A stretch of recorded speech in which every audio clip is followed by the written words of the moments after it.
Good evening dear student. मैं भावना शर्मा एक बार फिर आप सभी लोगों का स्वागत करती हूँ यादवेंद्र स्मार्ट क्लासेस पर। जैसे कि हमने पहले पढ़ा था, हमारा जो प्रीवियस लेक्चर था उसमें हमने विकास एंड वृद्धि के बारे में पढ़ा था। उसी सीरीज़ को हम आगे पढ़ेंगे। तो चलिए स्टार्ट करते हैं पॉजिटिव थिंकिंग के साथ कि मैं आपको समझा सकूं और आप जो भी मैं कंटेंट आप आज लेकर आई हूं उसको आप अच्छे से समझ सकें। तो चलिए स्टार्ट करते हैं। आज का हमारा टॉपिक रहेगा विकास के फलस्वरूप होने वाले परिवर्तन। हमने पढ़ा था प्रीवियस लेक्चर में, हमारा था कि हमने पढ़ा था कि व्हाट इज़ द डेवलपमेंट।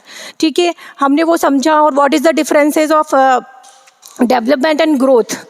अब आता है कि जब हमारा विकास होता है तो उसके बाद में क्या क्या चेंजेस आते हैं, अब हम उसके बारे में डिटेल में पढ़ेंगे। तो हमारा जो फर्स्ट पॉइंट रहेगा वो ये है कि नई आकृतियों और आदतों का जन्म।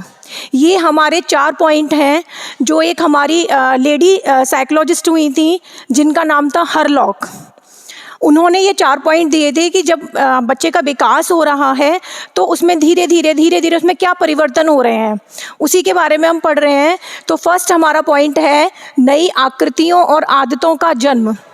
यहाँ पर समझिएगा कि नई आकृतियाँ, जैसे कि मान लीजिए मैंने आपको क्या बताया था कि बच्चे का जन्म हुआ और उसने रोना शुरू किया। विकास क्या है कि कुछ नया जुड़ा है ना। तो नई आकृतियाँ, जैसे कि बच्चे का जन्म हुआ, तो जब बच्चे का जन्म हुआ तो उसके मुंह में क्या दूध के दांत थे? उस टाइम पे नहीं थे, लेकिन जन्म हुआ उसके समय कुछ समय निकला, 5 महीने हुए, 6 महीने हुए, तो क्या हुआ कि उसमें दूध के दांत निकलने स्टार्ट हो गए। यानी कि नई आकृतियों और आदतों का जन्म हुआ। अब जैसे बच्चे के अंदर रोने का विकास हुआ, धीरे कुछ समय और निकला तो उसमें उलट पलट करने लगता है, बच्चा रेंगने लगता है, फिर कुछ समय के बाद वो चलना शुरू कर देता है। यानी कि क्या हो रहा है, एक बच्चे के अंदर विकास हो रहा है, डे बाई डे उसका क्या हो रहा है कि नई आकृतियों और आदतों को क्या हो रहा है, उसमें जन्म हो रहा है। यानी कि नई आकृतियां उसके अंदर डेवलप हो रही हैं। ठीक है, तो ये फर्स्ट पॉइंट था। नेक्स्ट पॉइंट पे आ जाते हैं हम। देखिए यहाँ समझिएगा कि पुरानी आकृतियों और आदतों का लोप यानी कि वो क्या हो जाती हैं, गायब हो जाती है। जब मान लीजिए नई आकृतियां हैं, यहाँ पर समझिएगा कि मान लीजिए बच्चे का जन्म हुआ, ठीक है, तो जैसे बच्चा घुटनों चलता था, ठीक है, क्या आज भी हम चल रहे हैं घुटनों? जब हम छोटे थे, हमारा जन्म हुआ, हमारा विकास, तो हम घुटनों पहले हमने घुटनों चलना सीखा, फिर हम थोड़ा खड़े होकर चलने लगे, लेकिन वो पुरानी आकृतियां क्या हो गई, वो छुप गई ना, और नई आकृतियों का जन्म हो गया। अब जैसे मान लीजिए कि जो दूध के दांत थे, वो दूध के दांत गिरे, उसके बाद फिर क्या हुआ कि जो हमारे परमानेंट दांत होते हैं वो हमारे दांत आ गए।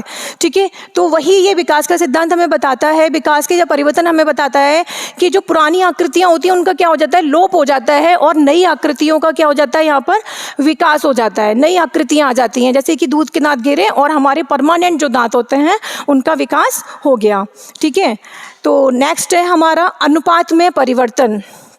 ये थोड़ा सा यहाँ पर टेक्निक रॉन्ग हो गया है, अनुपात। अब इसको यहाँ पे समझिएगा कि अनुपात में कैसे परिवर्तन होता है। अब जैसे कि शैशवावस्था में बच्चा है, ठीक है, तो शैशवावस्था जब वो छोटा बच्चा होता है, माँ के गर्भ में होता है, तो उसमें क्या होता है कि जो उसका सिर होता है वो अन्य अंगों की अपेक्षा क्या होता है, थोड़ा भारी होता है। ठीक है, उसमें जो दूसरे उसके जो अंग होते हैं, शारीरिक जो अंग होते हैं, उनके अनुपात में उसका सिर भारी होता है। लेकिन क्या आपने देखा है कि जन्म के कुछ समय के बाद क्या उसका सिर बढ़ता है या उसमें कोई परिवर्तन आता है? नहीं आता है।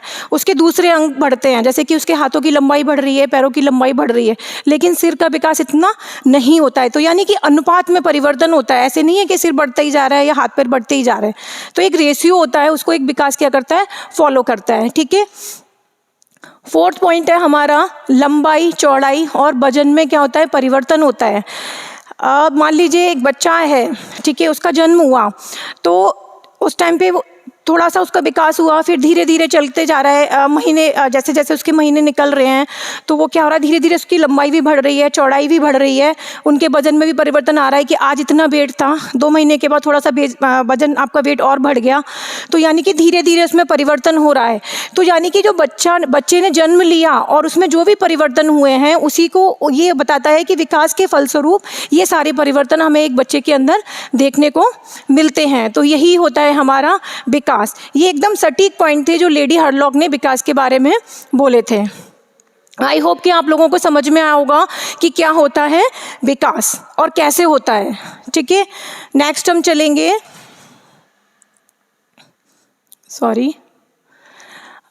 अब आ जाता है नेक्स्ट हमारा विकास को प्रभावित करने वाले कारक, यानी कि क्या फैक्टर्स होते हैं जो आपके डेवलपमेंट को इफेक्ट करते हैं। ठीक है, उसके बारे में हम देखेंगे। तो फर्स्ट पॉइंट है हमारा एज। अब मुझे एक बात बताइएगा कि क्या बच्चा, जब बच्चे का जन्म होता है तो क्या उसकी, मतलब बच्चा जन्म हुआ, क्या उसकी दाढ़ी मूछें उस टाइम ही होती हैं या दूध के दांत उस टाइम पे होते हैं? नहीं होते हैं, क्योंकि वो जब थोड़ा थोड़ा जब वो बड़ा होगा, ठीक है, जब वो एज आएगी, जब उम्र आएगी, तभी तो उसका सारे परिवर्तन उसमें होंगे। या ऐसा तो नहीं है कि बच्चा जन्म लेते ही सचिन तेंदुलकर बन जाएगा या फिर बहुत बड़ा खिलाड़ी हो जाएगा, नहीं। यानी कि उम्र आपके विकास को प्रभावित करती है। जिस विकास का जो क्रम होगा, जो उसे फॉलो करते हैं, उसी के अकॉर्डिंग, आपकी एज के अकॉर्डिंग ही आपका क्या होगा, विकास होगा। ठीक है, नेक्स्ट पॉइंट है आपका लिंग। यहाँ पे समझिएगा, लिंग यहाँ पे होता है कि जो बालिका शिशु होती है उसका विकास बालक शिशु से ज़्यादा, अपेक्षाकृत ज़्यादा होता है। ठीक है, 14 साल तक बालिका शिशु का आपने देखा होगा, घर में बच्चे होते हैं तो लड़कियाँ बहुत जल्दी बोलना शुरू कर देती हैं लड़कों की अपेक्षा। ठीक है, तो विकास को लिंग भी प्रभावित करता है। अब देखिएगा यहाँ पे क्या होता है कि हमारे समाज में एक धारणा बनी हुई है, लड़कियों और लड़के को लेकर बहुत ज़्यादा असमानताएं हैं। ठीक है, जो नहीं होनी चाहिए। ठीक है, लड़कियों को क्या होता है कि एक समय पर आकर लड़की तेज विकास कर रही है और लड़का उतना तेज विकास नहीं कर रहा है। फिर भी क्या होता है कि लड़कियों के लिए बहुत ज़्यादा रोक टोक होती है कि आपको ये नहीं करना है, आपको वहाँ नहीं जाना है। मतलब बहुत आजकल बहुत कुछ चेंजेस आए हैं, लेकिन अभी भी बहुत सारी रूढ़िवादिता हैं कि लड़कियों के लिए बहुत सारी बाउंडेशंस हैं और वो लड़कों के लिए नहीं है। तो विकास हमें बताता है कि अगर लड़कियों को भी ऐसा ही एनवायरनमेंट मिलता है, ऐसा वातावरण मिलता है जिसमें वो फ्रीली अपना थिंकिंग कर सकें, अपना डेवलपमेंट कर सकें, तो उनका विकास बहुत अच्छा हो सकता है। तो यानी कि लिंग भी इफेक्ट करता है हमारे किसको, विकास को। ठीक है, दूसरा है पोषण। ऑब्वियसली जो हमारा खान पान है, जैसा भी हम खा रहे हैं, पी रहे हैं, उससे हमारा शारीरिक विकास प्रभावित होता है। आपने देखा होगा कुछ बच्चे होते हैं जो पुअर पेरेंट्स होते हैं, जो अफोर्ड नहीं कर सकते हैं, उनके साथ में क्या होता है कि खाने की प्रॉब्लम होती है, बच्चों को प्रोटीन नहीं मिल रहा है। आपने देखा होगा कुछ बच्चे कुपोषण का शिकार हो जाते हैं। ठीक है, तो वो यही है, देखा होगा कुछ बच्चे ऐसे होते हैं उनके हाथ पर एकदम पतले, पेट बाहर निकला हुआ, तो वो क्या होता है, क्योंकि उन्हें पर्याप्त पोषण नहीं मिल रहा है, जिसकी वजह से वो क्या हो गए, कुपोषण का शिकार हो गए। तो यानी कि एक बच्चे के विकास के लिए बहुत अच्छा खाना होना चाहिए, उन्हें प्रोटीन्स, विटामिन्स, एवरीथिंग, यानी कि उसका प्रभाव बहुत ज़्यादा आपके विकास पर पड़ता है। ठीक है, नेक्स्ट पॉइंट है हमारा वंशानुक्रम। जैसे कि मैंने प्रीवियस लेक्चर में आपको बताया था कि वंशानुक्रम और वातावरण दोनों ही एक इम्पोर्टेंट रोल प्ले करते हैं बालक के विकास में। मान लीजिए बच्चे की जो मेंटल एबिलिटी है बहुत ज़्यादा है, ठीक है, लेकिन वंशानुक्रम है, मान लीजिए कि बच्चे को अपने पूर्वजों से कुछ ऐसी विशेष क्या योग्यताएं मिली हैं बच्चे को। ठीक है, तो मान लीजिए बच्चा बहुत ज़्यादा इंटेलिजेंट पेरेंट्स हैं या उनके दादी बाबा हैं, तो बच्चे को ऑब्वियसली हेरिडिटी से कुछ ना कुछ योग्यताएं मिलती हैं। तो विकास प्रभावित करता है वंशानुक्रम और वातावरण, दोनों का रोल होता है। मैंने आपको बताया था कि अगर उसको वंशानुक्रम में मान लीजिए बच्चा बहुत प्रतिभाशाली है, लेकिन उसे पर्याप्त वैसा वातावरण नहीं मिल रहा है, तो उसकी क्या होगा, उसकी प्रतिभाओं का हास्य हो जाएगा, वो अपनी प्रतिभाओं को सही दिशा में यूज़ नहीं कर पाएगा। ठीक है, दूसरा है हमारा संस्कृति, यानी कि कल्चर। यहाँ समझिएगा कि कल्चर, संस्कृति का भी बहुत ज़्यादा हमारे प्रभाव पड़ता है। अभी मान लीजिए हमारी इंडियन कल्चर क्या है कि हमें बड़ों का सम्मान करना है, हमारे यहाँ पे मतलब बहुत सारे रूल्स रेगुलेशंस हैं। लेकिन आप पाश्चात्य संस्कृति की बात कर लीजिए तो वो ज़्यादातर किस पर ध्यान देते हैं कि कुछ नया करो, कुछ नया सीखो, है ना। बट हमारे यहाँ क्या है कि बहुत ज़्यादा रूढ़िवादिता है। आई नो कि हमारा इंडियन कल्चर है वो बेस्ट है, लेकिन मैं अगर पाश्चात्य संस्कृति की बात करूं तो वहाँ पर क्या है कि आपको विकास के बहुत ज़्यादा अवसर मिलते हैं, कुछ नया करो, कुछ नया सोचो। और हमारे यहाँ क्या है कि रूढ़िवादिता है। ठीक है, तो हमारी संस्कृति भी इसको, विकास को इफ़ेक्ट करती है। दूसरा है हमारा नेक्स्ट पॉइंट है हमारी आर्थिक दशा। ऑब्वियसली अगर हमारे पास, पेरेंट्स के पास इतने पैसे नहीं है कि वो हमें अच्छा खाना खिला सकें, अच्छे कपड़े पहना सकें, तो हमारा विकास ऑब्वियसली इफ़ेक्ट होता है। अगर अच्छा खान पान नहीं मिलेगा तो हमारा शरीर अच्छा नहीं होगा, शरीर अच्छा नहीं होगा तो हमारे अच्छे से हमारा मेंटल जो हमारी एबिलिटी है वो भी डेवलप नहीं हो पाएगी। ठीक है। दूसरा है अधिगम। अधिगम होता है लर्निंग। अगर हमारा मान लीजिए फिजिकल डेवलपमेंट है, हमारा मेंटल डेवलपमेंट है, वो ठीक से नहीं हो पा रहा है, तो हम कैसे हाउ वी लर्न, कैसे हम लर्न कर पाएंगे उस चीज़ को, नहीं सीख सकते हैं। तो हमारा जो हमारी अधिगम क्षमता है, हमारी सीखने की जो क्षमता है वो भी इफ़ेक्ट करेगी। ठीक है। तो यानी कि हमारा अधिगम भी प्रभावित होता है। दूसरा है हमारी वृद्धि। वृद्धि भी हमारी रुकेगी। अगर हमें उचित एनवायरनमेंट नहीं मिल रहा है, अच्छा खान पान नहीं मिल रहा है, तो क्या होगा, हमारी ग्रोथ, आपने देखा होगा कि बहुत सारी कैल्शियम की डिफिशियंसी होती है तो बच्चे बहुत छोटे रह जाते हैं या फिर उनकी हड्डियां बहुत कमज़ोर रह जाती हैं। क्यों? क्योंकि उन्हें पर्याप्त मात्रा में कह सकते हैं कि कैल्शियम नहीं मिल रहा है, या दूसरे अदर प्रोटीन है, कार्बोहाइड्रेट है, वो उन्हें नहीं मिल पा रहा है, जिसकी वजह से उनका शारीरिक विकास एक प्रॉपर वे में नहीं हो पा रहा है। ठीक है। दूसरा है ग्रहण शक्ति। वही है कि हम अगर हमारे अंदर हमारी मेंटल एबिलिटी ठीक नहीं होगी तो हमारी जो ग्रास्प करने की जो एबिलिटी है वो ठीक से हम उसको कोई भी चीज़ हम नहीं जल्दी से सीख पाएंगे, उसको जल्दी से कवर नहीं कर पाएंगे। ठीक है। तो ये सारे इतने सारे फैक्टर्स हैं जो हमारे विकास को क्या करते हैं, इफेक्ट करते हैं, उसको प्रभावित करते हैं। आई होप कि समझ में आ रहा होगा आप लोगों को।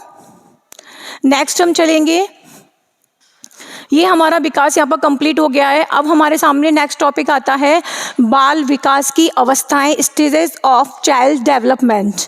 ये कौन कौन सी अवस्थाएं होती हैं? तो हमारे बाल विकास में यहाँ पर अवस्थाएं बताई गई हैं। पहली जो हमारी अवस्था होती है वो है हमारी शैशवा अवस्था, यानी कि इन्फेंसी स्टेज। ये आपकी कब से कब तक होती है? जन्म से लेकर 5 या 6 वर्ष तक होती है।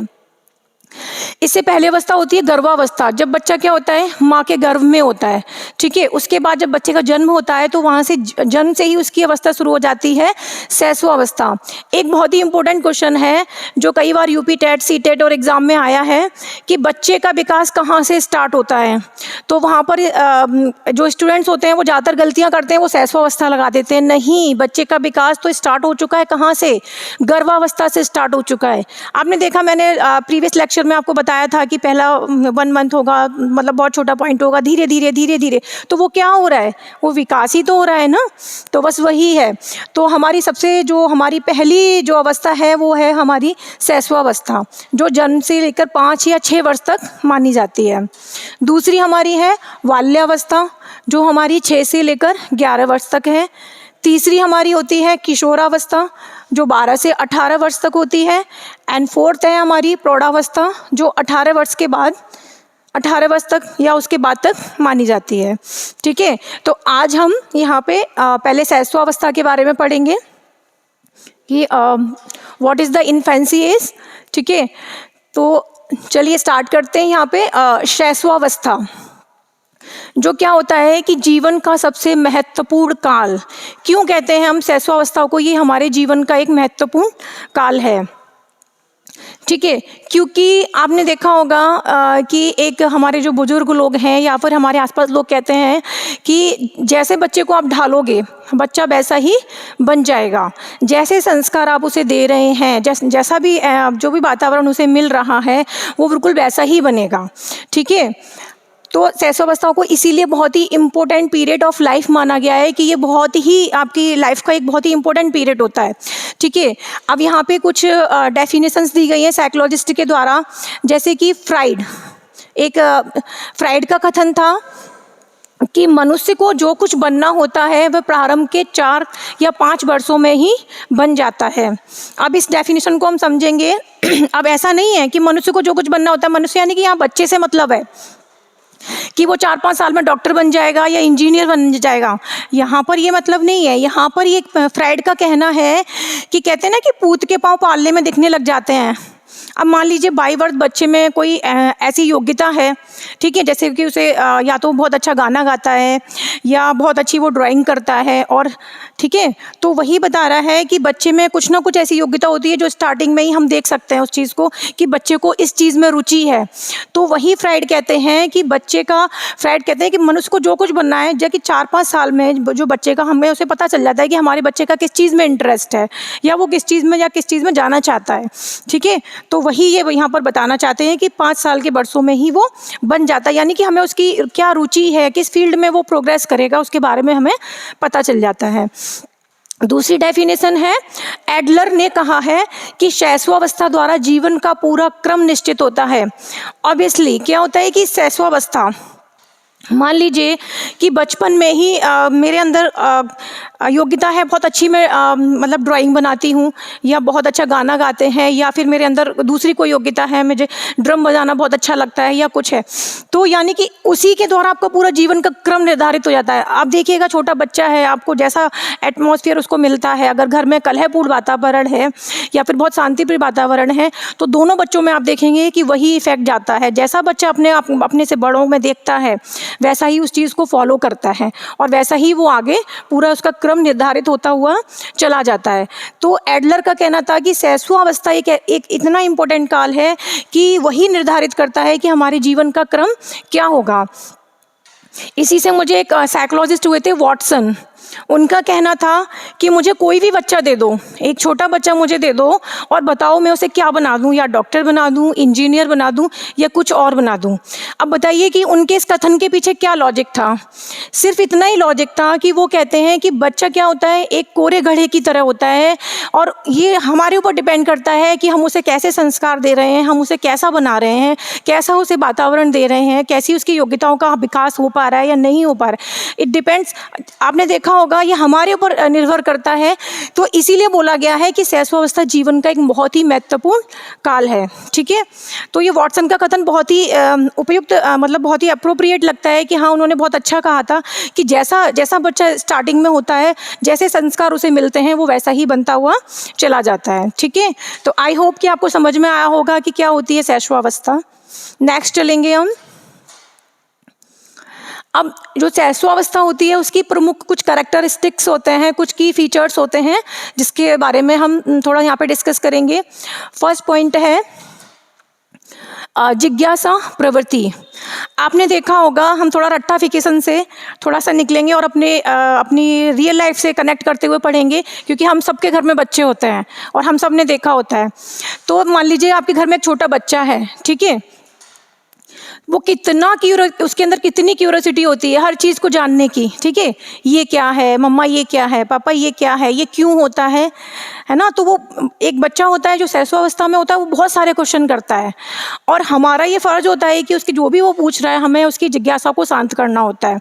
लेकिन नॉर्मली क्या होता है कि बच्चे कुछ पूछते हैं ना, तो पेरेंट्स उसको डांट देते हैं। लेकिन नहीं, क्योंकि बच्चे में ये शैशवावस्था की विशेषता है कि आजकल के बच्चे इतने ज़्यादा एक्टिव होते हैं कि वो बहुत सारे क्वेश्चन पूछते हैं, है ना। तो यानी कि शैशवावस्था में क्या होता है, जिज्ञासा की प्रवृत्ति बहुत ज़्यादा प्रबल होती है। बच्चा जानना चाहता है क्या है, मेरे आसपास क्या चल रहा है, सारी चीज़ों से जानने की बहुत ज़्यादा क्यूरियोसिटी होती है। ठीक है, नेक्स्ट है अपना स्वप्रेम की भावना।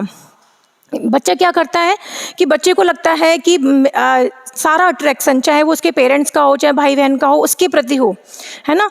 मान लीजिए कि आपने एक ही घर में देखा होगा, बच्चा है वो चाहता है कि मम्मा पापा मुझे ही प्यार करें, भाई बहन मेरे मुझे ही प्यार करें। अगर वो किसी दूसरे बच्चे को गोदी में ले लेते हैं तो एक बच्चे का रिएक्शन आपने देखा है ना, वो तुरंत रोने लगता है, या फिर उसको अच्छा नहीं लगता है, या तो उसे मारने लगेगा। तो वही है कि बच्चा क्या करता है कि वो अपनी तरफ अटेंशन चाहता है कि मम्मा पापा का जो भी प्यार है वो किसे मिले, मुझे मिले। ठीक है, थर्ड पॉइंट है आपका शारीरिक विकास की तीव्रता। शैशवावस्था में क्या होता है कि बच्चे का जो आपने देखा होगा बच्चे कितने एक्टिव होते हैं, तुरंत भाग दौड़ करते रहते हैं, यानी कि उनका शारीरिक विकास होता है वो बहुत तीव्र गति से हो रहा है, ठीक है। सॉरी। तो शैशवावस्था में क्या होता है कि आपका शारीरिक विकास की जो गति होती है वो बहुत फास्ट होती है। ठीक है, फोर्थ पॉइंट है आपका अपरिपक्वता, यानी कि इमेच्योरिटी होती है बच्चे में। उस बच्चे को नहीं पता है कि क्या चीज़ सही है क्या गलत है, क्योंकि बच्चा भी छोटा है, वो अपने जो अब उसका डेवलपमेंट है वो धीरे धीरे हो रहा है, धीरे धीरे इसमें मैच्योरिटी आ रही है। लेकिन शैशवावस्था, जैसे कि मैंने आपको बताया, इसका जो काल है, इसका जो पीरियड है वो 5 से 6 साल का है। तो 5 से 6 साल का बच्चा कहाँ मैच्योर होता है, उसे कुछ नहीं पता होता है, वो अपनी दुनिया में ही मस्त रहता है, यानी कि उसके अंदर मैच्योरिटी नहीं होती है। वो कैसा होता है, अपरिपक्व होता है। ठीक है, नेक्स्ट पॉइंट है हमारा मानसिक क्षमताओं में तीव्रता। जैसे कि अभी हमने देखा कि शारीरिक विकास जब तीव्र होगा तो ऑब्वियसली उसका जो मेंटल डेवलपमेंट है वो भी तेजी से होता है। यानी कि इसमें देखिएगा कि बच्चा कितनी तेजी से सारी चीज़ों को सीखता है, उसके अंदर क्यूरियोसिटी होती है ऑब्वियसली, और लेकिन जो उसकी मेंटल एबिलिटी होती है वो भी बहुत तेज़ होती है, बहुत जल्दी से चीज़ों को सीखता है वो। ठीक है, तो ये भी शैशवावस्था की क्या होती है, एक की फैक्टर होता है। दूसरा होता है दोहराने की प्रवृत्ति।